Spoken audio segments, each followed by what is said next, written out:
उत्तर प्रदेश में पहले फेज के चुनाव में वोटिंग की सुपर स्पीड दिखाई दे रही है। 58 सीटों पर वोटिंग में पहले 4 घंटे का वोट प्रतिशत सामने आ चुका है। 20% से ज्यादा मतदान हुआ है इन 58 सीटों पर। शामली और मुजफ्फरनगर में सबसे ज्यादा 23% वोट पड़े हैं। इसके अलावा आगरा में 20%, अलीगढ़ में 18%, तो बागपत की बात की जाए तो 22% मतदान हुआ है। बुलंदशहर में 22% वोटिंग हुई है।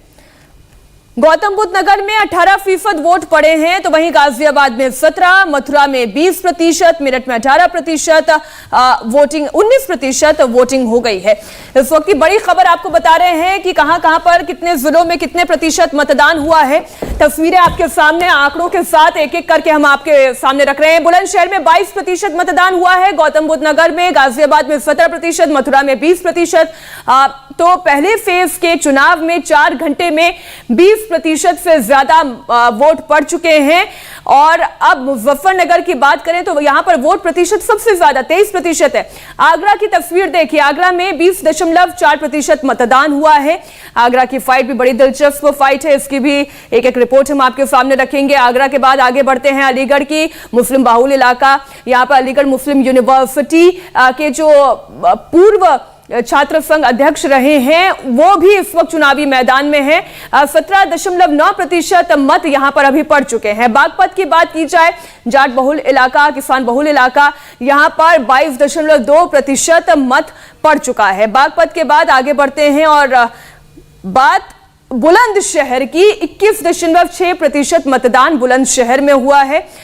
दिल्ली से बेहद नजदीक ये इलाका। गौतम बुद्ध नगर की बात की जाए तो यहां पर 18.4%, अभी यहां पर मत प्रतिशत और बढ़ना चाहिए। शहरी इलाका है, लोग धीरे धीरे अपने घरों से बाहर निकल रहे हैं। गाजियाबाद की बात करें तो 17.2% वोट अभी तक गाजियाबाद में पड़े हैं। इसके अलावा हापुड़ की बात की जाए तो 58 सीटों में से एक हापुड़ 18.9% मत यहां पर पड़ चुके हैं। सुबह 11 बजे तक कहां कितनी वोटिंग हुई है और उसका आंकड़ा हम आपके सामने रख रहे हैं। मथुरा की बात की जाए तो यहां के विधानसभा सीटों पर अभी तक 20.3% वोट पड़े हैं। अब मेरठ की बात कर लेते हैं। मेरठ में 18.9% मत पड़ चुके हैं। एक बार फिर हम ये कह सकते हैं कि जितना तेजी से मुजफ्फरनगर में वोट हो रहा है या बुलंदशहर में वोट हो रहा है, बाकी जिलों में उतना वो तेजी से ट्रेंड नहीं दिखाई दे रहा। देखिए, मैं मुजफ्फरनगर का जिक्र कर ही रही थी आपके सामने और यहां का भी ट्रेंड दिखा रही हूं।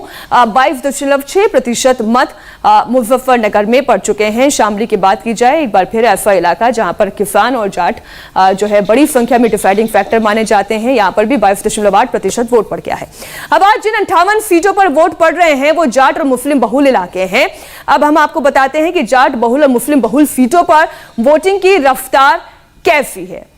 ये देखिए, चरथावाल में देखिए जाट बहुल इलाका, 19% वोट पड़े हैं। कैराना नाहिद हसन यहां से समाजवादी पार्टी के कैंडिडेट हैं, इनके खिलाफ बीजेपी के कैंडिडेट मृगांका सिंह चुनावी मैदान में है। 21.5% वोट कैराना में पड़े हैं।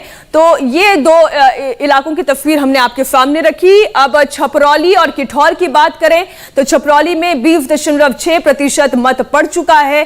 किठौर में 23.8% वोट पड़ा है। कहां कितने सीटों पर कितनी वोटिंग हो रही है वो हम आपके सामने रख रहे हैं। अगला नाम देखिए, खतौली का और मेरठ का। खतौली में जहां पर वोटिंग परसेंटेज बहुत जबरदस्त है, 26% वोट अभी तक यहां पर पड़े हैं। मेरठ में काफी कम, अगर खतौली के लिहाज से देखें तो काफी कम, 16.9% मत ही अभी तक यहां पर पड़े हैं। सिवाल खास की बात करें, जाट बहुल इलाका है, 15% मतदान यहां पर हुआ है। तो धौलाना की बात करें तो 22.5% वोट यहां पर पड़ा है। मुस्लिम बहुल इलाका है, बड़े डिसाइडिंग फैक्टर हैं यहां पर मुस्लिम मतदाता, 22% से ज्यादा मतदान यहां पर हुआ है। हापुड़ की बात करें 22.5%। तो माठ सीट, एक इकलौती माठ सीट वो सीट है जहां पर बीजेपी अपना झंडा नहीं गाड़ पाई थी। मथुरा के जिले के अंतर्गत आती है, जाट बहुल इलाका है। तो ये एक इकलौती सीट थी जो पिछले चुनाव में बीजेपी के पास नहीं आई थी और इस बार बीजेपी प्रयास कर रही है कि यहां पर भी वो अपना झंडा गाड़ दे। लेकिन देखने वाली बात होगी कि आगे कि कौन यहां से विजयी साबित होता है। अब आज की वोटिंग में मथुरा की सीट हॉट सीट्स में से एक है, जहां पर यूपी के ऊर्जा मंत्री श्रीकांत शर्मा चुनावी मैदान में हैं। अभी इंडिया टीवी संवाददाता गौनिका अरोड़ा ने श्रीकांत शर्मा से बात बात की। उन्होंने दावा किया कि इस बार 2017 से भी बड़ी जीत होगी। श्रीकांत शर्मा इस वक्त हमारे साथ है। श्रीकांत जी, सबसे पहले तो क्या उम्मीद इस बार के चुनाव में है, क्योंकि पहले फेज का ये मतदान है, कितना उत्साह आप लोगों में देख रहे हैं और इस वक्त बीजेपी में कितना उत्साह? देखिए, उत्साह तो खूब है, लाइन लगी हुई है, सब लोग लोकतंत्र के उत्सव में अपनी सहभागिता है, यही लोकतंत्र की खूबसूरती है। ये चुनाव बिजली, पानी, सड़क, स्वास्थ्य और शिक्षा के अलावा प्रदेश की सुरक्षा, परिवारों की सुरक्षा, बहन बेटियों की सुरक्षा से जुड़ा चुनाव है। ये चुनाव कोई सामान्य चुनाव नहीं है। यह चुनाव उत्तर प्रदेश को पटरी पर, बेपटरी उत्तर प्रदेश को पटरी पर लेकर हम लोग आए हैं, उसको और तेज गति देने वाला चुनाव है। नौजवानों को बेहतर भविष्य का चुनाव है।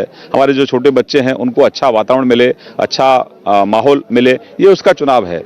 आपने पिछली बार 1 लाख से ज्यादा मतों से जीत हासिल की थी, इस बार क्या उम्मीद है? क्योंकि सामने आपके प्रदीप माथुर है, जो पहले भी 3 बार के विधायक। अभी जो पार्टियां पहले चुनाव लड़ी थी वो आज भी चुनाव लड़ रही हैं।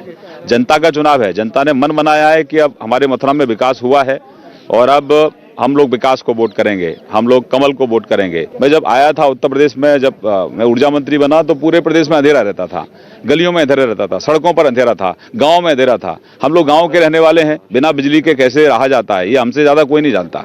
हम लोग यहीं रहे हैं, देखा है, एक महीना 45 दिन लग जाते थे, ट्रांसफार्मर नहीं मिलता था। आज मेरी सरकार में 48 घंटे में गाँव में ट्रांसफार्मर पहुंच जाता है, 24 घंटे में ट्रांसफार्मर पहुंच जाता है। बिजली सूर्य से लेकर सूर्योदय तक, कहीं किसी भी गांव में अंधेरा नहीं मिलेगा आपको। अपने कैमरा को लेकर जाइए, हम तो जो काम कर रहे हैं वो डंके की चोट पे बताते हैं। आप जाइए, रियलिटी चेक करिए। अभी हमारे यहाँ लगभग 1000 किलोमीटर की पानी की पाइपलाइन डाल रहे हैं, हर घर को सीवर से जोड़ रहे हैं, अंडरग्राउंड केबलिंग का काम हमारे यहाँ चल रहा है। तो बहुत खूबसूरत, दिव्य और भव्य मथुरा को बनाना है। इंडिया टीवी हर वक्त हर जगह डाउनलोड करने के लिए सर्च करें India TV news Google play store या ऐप स्टोर पर।